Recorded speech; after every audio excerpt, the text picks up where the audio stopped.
வணக்கம் என் ஆன்மீக சொந்தங்களே. கடந்த பதிவில் என் தந்தைக்கு படிக்கும் சிறு வயதிலே பர்வதமலை கிரிவலப் பாதையிலே சப்த கன்னிகள் கொடுத்த தெய்வீக தரிசனத்தை கண்ட அனுபவங்களை பார்த்தோம். இந்த பதிவில் அவர் கண்ட அந்த இறை காட்சி அவர் இறந்த பிறகு சில ஆண்டுகளுக்கு முன்பு எனக்கு அந்த காட்சி உண்மை என்று, அந்த நிகழ்ச்சி உண்மை என்று உணர்வுபூர்வமாக அனுபவித்த ஒரு நிகழ்வு. அதை இப்போது விரிவாக பார்ப்போம்.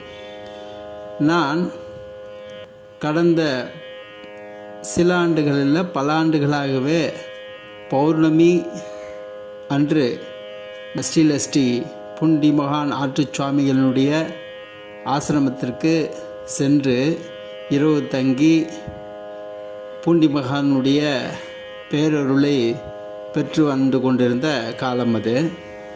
சில வருடங்களாக என்னால் அந்த குறிப்பிட்ட பௌர்ணமி தரிசனத்திற்கு இயலாமல் இருக்கிறது.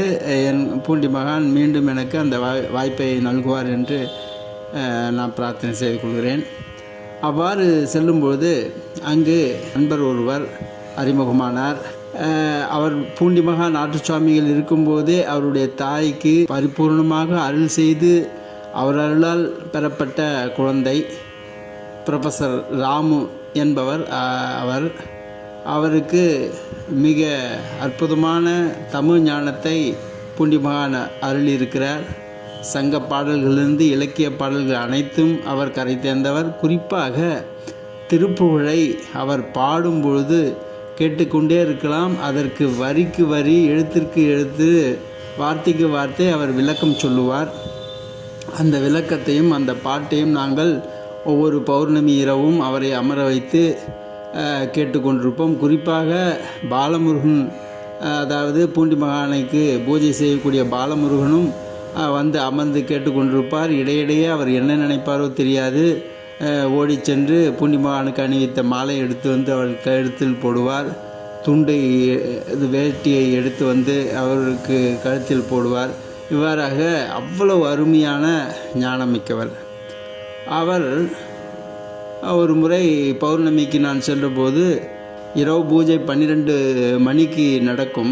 பூஜைக்கு இரவு 12 மணிக்கு பூண்டி மகானுக்கு ஆரத்தி காட்டி விபூதி பிரசாதம் மற்றும் பிரசாதங்கள் தருவார்கள். அதை நாங்கள் அனுபவிப்போம். அவ்வாறு ஒரு நாள் செல்லும்போது அவர் இரவு பூஜை 12 மணிக்கு தான், அதற்குள் நாம் பௌர்ணமிக்கு பர்வதமலை கிரிவலம் சென்று வரலாம் என்று ஒரு யோசனை கூறினார். நானும் அவரும் அவருடைய ஆசிரியர் நண்பர் ஒருவர், மூவரும் 2 சக்கர வாகனத்தில் தென்மாதிமங்கலம் வரை சென்று அங்கே 2 சக்கர வாகனத்தை நிறுத்திவிட்டு அந்த கிரிவல பாதையில் நடந்து சென்றோம். அவ்வாறு சென்று கொண்டிருக்கையில் கிரி சுற்றி வலம் வந்து கொண்டிருக்கும்போது ஒரு காட்டுப்பகுதி, அது சென்று கொண்டிருக்கும்போது எதிரிலே அவருடைய நண்பர் ஒருவர் எதிர் திசையில் வர அவருடன் சிறிது பேசி கொண்டிருந்தார். நான் மட்டும் சிறிது தூரம், ஒரு 50 அல்லது 60 அடி தூரம் முன்னேறி சென்றேன் தனியாக. அப்போது இடது பக்கத்திலே ஒரு கோயில் போல் இருந்தது. சிறிதாக விளக்குகள் எரிந்து கொண்டிருந்தன. அது என்ன என்று உற்று பார்க்க உள்ளே சென்று அங்கு சப்த கன்னிகள் ஆலயம் போன்று தெரிந்தது. அதை வணங்கி கொண்டிருக்கும் போதே பின்னாடி வந்த ப்ரொஃபஸர் ராம் அவர்கள் சொன்னார்கள், இது சப்த கன்னிகள் திருக்கோயில் என்று அவர் உறுதிப்படுத்தினார்.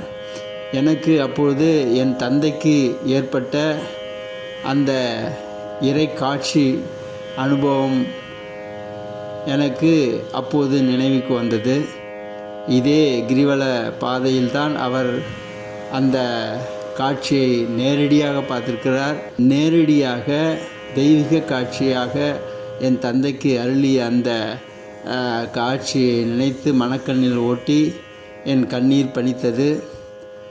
என் தந்தை சொன்ன அந்த நிகழ்ச்சி நிச்சயமாக நடந்தேறி இருக்கும் என்று நான் உளப்பூர்வமாக நம்பினேன். ஏனெனில் அதே இடத்திலே சப்த கன்னிகள் ஆலயத்தை நேரில் தரிசித்ததனால் அந்த நிகழ்வு நிச்சயம் ஒரு அற்புதமான நடந்த நிகழ்வாக இருக்கும் என்று எண்ணி நான் சந்தோஷப்பட்டு அந்த சப்த கன்னியை எனக்கும் அருளுமாறு பிரார்த்தனை செய்து கொண்டேன். இந்த நிகழ்வு என்னுடைய மனதில் நீங்காத ஒரு பெரும் தாக்கத்தை அப்போது ஏற்படுத்தியது. உண்மையிலேயே நான் என் தாய்க்கும் தந்தைக்கும் பிறந்தது பெரும் பேராக கருதுகிறேன். அவர்கள் மிகப்பெரிய புண்ணிய ஆத்மாக்கள் என்பதை உளப்பூர்வமாக நம்புகிறேன். அவர்கள் அருளினாலே எனக்கு என் குருநாதர் கிடைக்கப்பெற்றார் என்பதையும் நான் உளப்பூர்வமாக நம்புகிறேன். அடுத்த பதிவில் இன்னொரு நிகழ்ச்சி, அந்த நிகழ்ச்சி சுவாரஸ்யமான நிகழ்ச்சி, அதை அடுத்த பதிவில் பார்ப்போம். ஜெய் ஸ்ரீராம்.